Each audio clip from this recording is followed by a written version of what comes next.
Select the table where you are going to insert the table.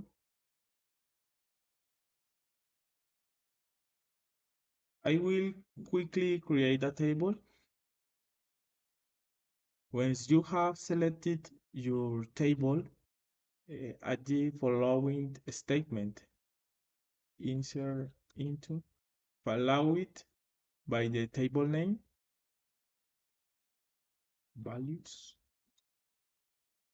open parentheses, and include all the data in the order of the table's field structure. Okay.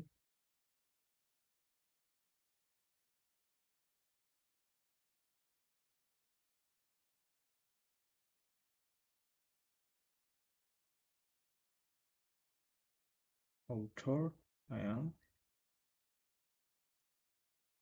date.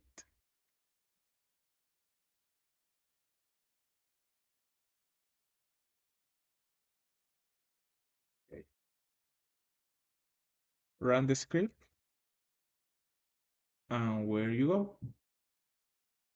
Your first row has been inserted. To verify the result, hold down the Control key and click on the table name. Click on Data tab, and this is the record that was inserted.